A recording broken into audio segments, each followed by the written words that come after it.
Hello, welcome to the Winners Mindsets podcast. Warren, how are you?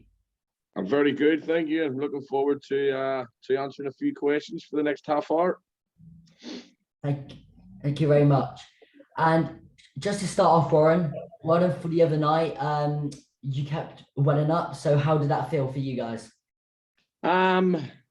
Obviously, I've only come in for the 10 games, but it was a massive achievement. Probably didn't really know how hard it was, because when you have a losing mindset and mentality, you're trying to turn that around very quickly. And a lot of emotions after the game. Obviously, a lot of people were very, very happy, but I just slowly walked into the change room my own and just took it all in. That probably what a big job it was. So I was very pleased, but drained, very drained and tired.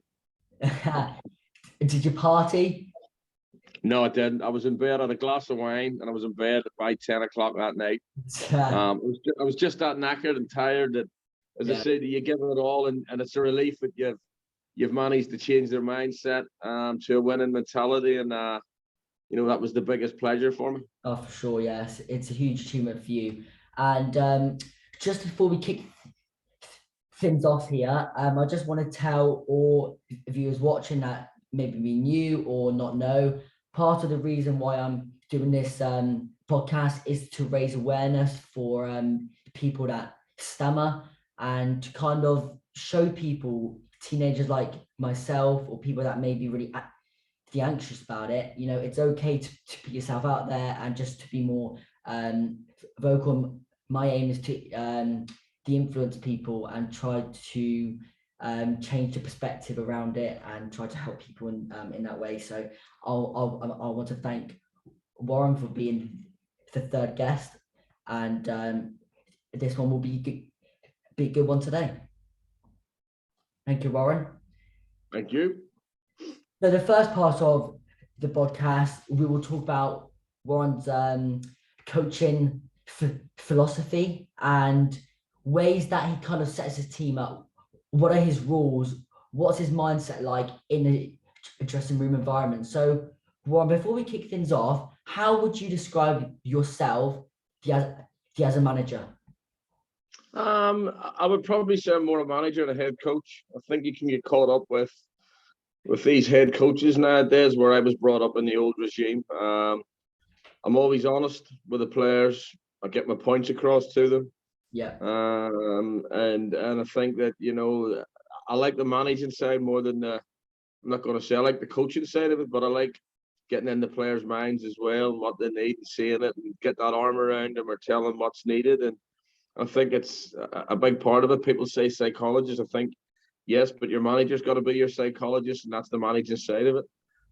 So as I said to you, probably getting the best out of players is what I would say my strength is. Yeah. And would you say, by the thing you mentioned there, getting into the heads of the players, how do you do that now in modern football? Is there a certain technique you have to use? Is now the assistant manager's role more key in that kind of way? Do you have to have a private chat with players? What works? I think every player now needs an arm around them. I don't think there's the old regime where, you could tell them, but as long as you're honest with them, as long as you are strict with them, but there's no grudges held. And the right ones who need that little bit more shouted at, and you need the ones who need the cuddle around them, the arm around them, tell them they're good players. And that's the thing, just to make players wanted. Like, there's no point, you get into a club and just being on my 11. You've got to focus on the players who aren't playing. Whenever they're doing extra training, you've got to be out watching them. You've got to focus on the injured players, because it's a lonely place. And as I say to you, in and around the club, the dinner ladies, the tea ladies, the laundry ladies, the kit men, the maintenance men, they're all the ones who make the football club. So if you get that relationship with them, then everyone knows what your vibe is around the place. And that's what I try and do, is to give everything a lift when you get in. Yeah, for you. And that's kind of like the team environment, really, because when you manage kind of the club and you get everyone on the same page, that's so key, because you've got the board on page, you've got the staff on page, and the players too. So that's really key for you there. And what would you say that your identity is as a manager? What's your philosophy? I think you know what people can get caught up in this philosophy of the way they want to play. There's no right, there's no wrong way to play. People say about Liverpool playing through the thirds. Liverpool had the most long passes in the Premier League last year. And you know what they've got? They have press, but they're in a. And I was just talking to an ex-Liverpool legend there about it, and we were saying how relentless they are in what they do. Um, philosophy for me is to win games, no matter what, wrong way, right way. It's all about winning games at the end of it, and you've got to have a style of play that suits your players. There's no point bringing in players that are big, strong. Whenever you want to play football on the ground, play quick. And it's you look at some managers, it suits. Sam Allardyce, he goes in to save clubs. Neil Warnock, where then you've got the higher ones up the league, or the ones who have the players, the good players, the big teams to go and get the money to play the fast football. So everyone will have different targets, but I think the main thing is winning football matches. They always said there. That's my philosophy. Yeah. And you mentioned there about winning, and that's all that matters to you. What are for you the steps that kind of make a winning team? So what are the attributes that a winning team should have? It's strong minds, mentality. You've got to, if you make mistakes, you've got to be the next person to get up again and go again. Not be scared, not be afraid to take the ball. And also, it stems in the training park. Whenever you're doing the runs, you make sure you're first. You know, and I was talking about this 2 days ago. Yes, we're all teammates, but I class them as work colleagues because that person's after my position. So if I'm not in my position doing my best, then he's going to get it. So yes, we were teammates, but also I class them as work colleagues because I think it can be a lonely place, but you've got to make sure your mind's right to be the best and walk off that pitch and say, I give 100% today. Not I give 60, I give 70, I could have done more. And I think that's the mindset you need of a winning team. How would you handle then a toxic dressing room? You've got to get out straight away. I said that you can't have people who hold grudges. If you've got problems with players, you've got to get them in, sit down with them and see what the problem is and ask the player, what do you want? All players will say, I just want to play football. But then the question is, yes, you want to play football, but you're not doing it right on the pitch. So I think whenever you've got toxic dressing rooms and people are causing problems, you seriously have to look at it. If they're good players, I'm not asking teammates to speak to each other if they don't like each other. You're employed by the football club, but if you think it's too much and it's developing an atmosphere, then there'll come a time when you have to look at it. So you came into Welling United, as we mentioned at the start, when form wasn't really going the right way. So how did you change that, and how did you change the mentality? I went straight back to basics. I looked at it. I looked at what the players were doing, why they were conceding goals. And I said, right, I'm going to take the pressure off them. We're going to play one way and one way only. And that was percentage football. Look, we all want to play pretty, but I looked at it. We conceded, I think, 67 goals or 69 goals before coming in, which is too much. Yeah. So I took the pressure off it, told them what I wanted from the start, which your first meeting's probably your first important. And this is what we're going to do. So, with a style of play that it's not my great style of play, but it's something that, I looked at it, how can I start winning games? And I give them that belief to go and do it. And as I said, the confidence, take the pressure totally off them with the way I wanted to do it. And we got there in the end. Yeah. You're right there, and how you kind of went back to the basics, and that's all that matters really. Now let's head to your playing days here. You made 46 appearances at national level with a country. And how did that feel to represent your country, and how did you handle the pressure? It's always great to represent your country. I think, we were one of the first third generations to represent the one country, me, my father, my grandfather. I think there's 7 other people now. And obviously I have a son coming through in football who You're on mute. Yeah. Sorry, so it's a big thing for us. But I don't think you can. I don't think you can worry too much about pressure. You've got to go and enjoy it. I made my debut at 20 years of age for Northern Ireland, and for me, 4 kids running around the house is pressure. Football's enjoyable, and I couldn't wait to get out on that pitch. Do you think now that the times have changed a bit now with like the media, Twitter, Instagram, all that highlight around you? If there was a player now walking into the national team now, do you think now there's more pressure now, or do you think it's the same? Yeah, listen, I think there's always going to be pressure. You know what I mean? The top players are always going to play under pressure, no matter what. Even at our level, like we were under pressure. The situation we're in, it's probably easier to win a title than it was to stay up because boys get anxious, boys get nervous, they get a losing mentality. But I think with the top level, the way Twitter or social media, I don't think they can do anything now. But as I said, if you're performing on the pitch, and is the most important. Do you prefer And your when I players to suppose turn with off fame. Twitter? Sorry. Sorry. Do you prefer your players to turn off Twitter and all of that, or do you let them? Well, I don't listen. I don't mind what they want to do, but I just wasn't a lover of why you would wake up in the morning and say I'm going to walk my dog on Twitter. Let everyone know. I just don't get it. But as I said, the players have got to be prepared to. And this is my pet hate. Whenever they'll get a win, they go on Twitter. Oh, great win today. Great. The fans are like, yes. Next week, they get beat 3-0 and the fans are booing them. And they go, oh, that fan. So for me, I just don't think it's needed. Yes, I can get it, that what they want, but I'm just a private person that I don't like anyone knowing my business, what I'm doing, What winds me up is when a player, it's happened to Man U all year long now, is that after each loss they'll go, we tried our best, or I'm sorry, and all of this. Well, I heard Roy Keane saying this. You have to do your talking on the pitch and not off the pitch. And there's a lot of players now that are just, it's a consistent, I'm really sorry. You have to prove it. And yeah, well, I think you look at the Jesse Lingard situation with his brother 2 days ago. They turn around and say, Man United's a conference and the way he's been handled in this.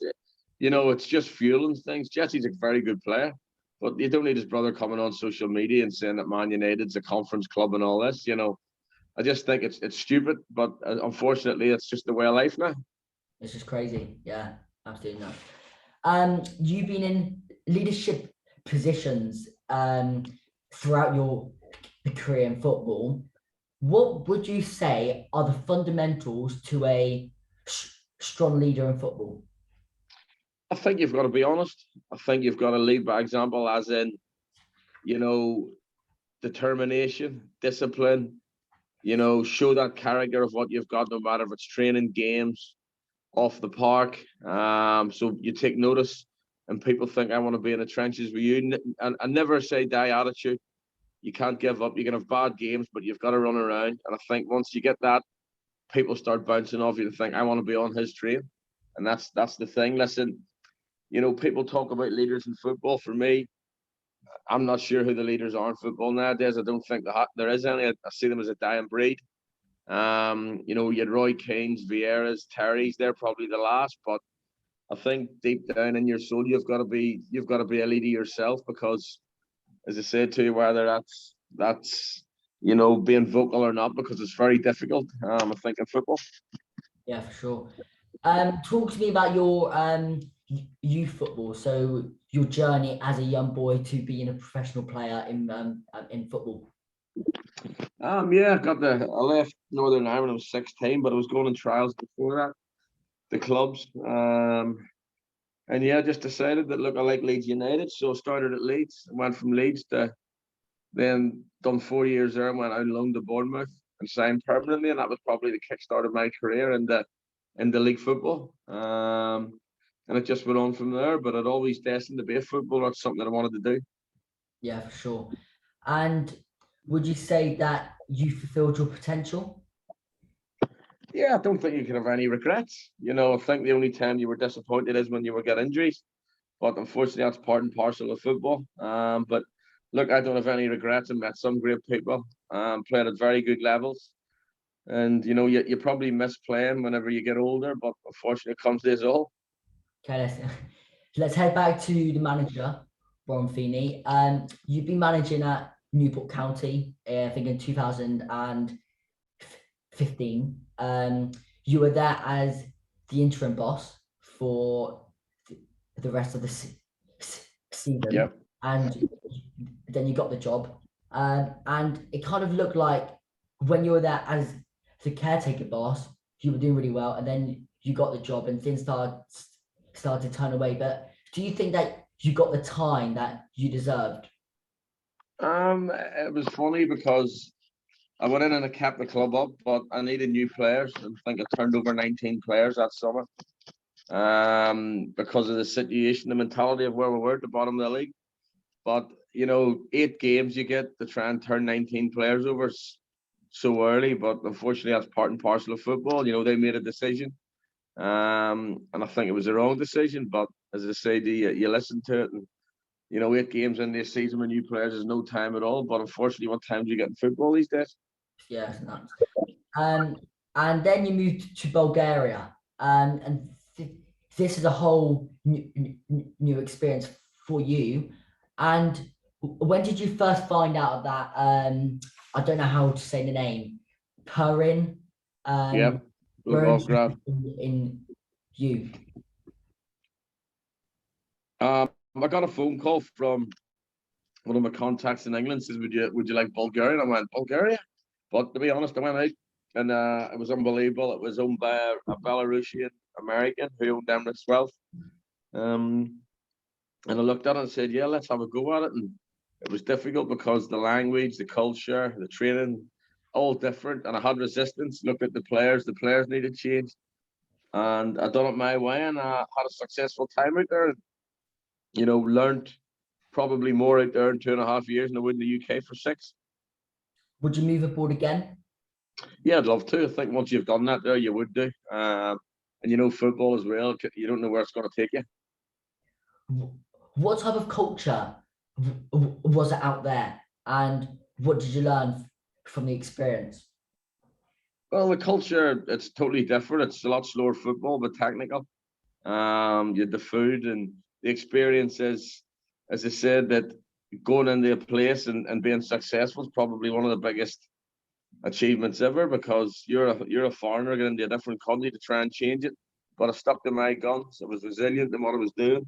I believed in what I was doing, and got success in the end. If you go into it and you don't believe in what you're doing and listen, then it's false. Where I went in and done it my way, and I brought them success. Do you think that's probably your biggest achievement in football? Yeah, I think so. But I think the Welling one as well is a massive achievement, because they were finished when I came in. They were dead and buried, and to try and lift, as I say, players who have been getting beat with mentality all season, to get them over the line, and even to achieve it 1 game ago was an exceptional achievement by everyone. Yeah, for sure. And just to touch base on the Bulgaria again, was there something that you've had to learn from there? So in terms of a vision in football, how important is it now to be kind of adaptable to a new culture or to a new kind of club? And was it hard when you first went there? Of course it is. It's the city. I had resistance. People looked at it and says, "Oh, what's he coming in for in this?" But you've got to believe in what you're doing. Yeah. You've got to stick to what you believe in. As you said, their philosophy, as I said, that it's winning games mine, but you've got to believe that you can do that, change them to the way we want it. And if you don't, you know what I mean? Obviously, you'll lose your job. But I think the thing is to go in there, stick to what you're good at, stick to what you know, don't change, and keep your principles. And that's what I've done. Yeah, for sure.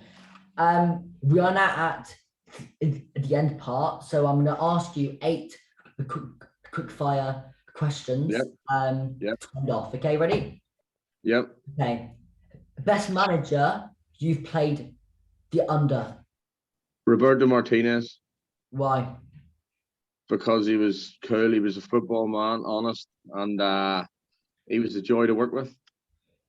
Best player you have come up against?